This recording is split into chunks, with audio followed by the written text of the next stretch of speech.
काल माझ्या मुलाच्या शाळेमध्ये सायन्स प्रोजेक्ट होतं. त्यानिमित्ताने खूप मुलांनी सायन्स प्रोजेक्ट केलेलं होतं. जे मला आवडले त्याची व्हिडिओ मी इथे घेतलेला आहे.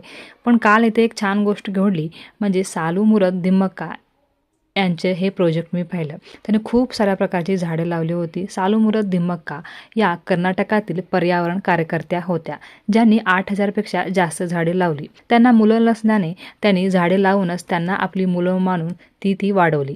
या कार्यकर्तेमुळे त्यांना पद्मश्री पुरस्कार भेटला. हे मला काल तिथे गेल्यावर कळलं. त्यानिमित्ताने ह्या मुलांनी असे कडधान्याची झाडे वगैरे लावली होती आणि त्या पोस्टरमध्ये वाचलं आणि त्यांच्याबद्दल मी काल सर्च करायला गेले तर कालच त्यांचं निधन हे झालेलं होतं.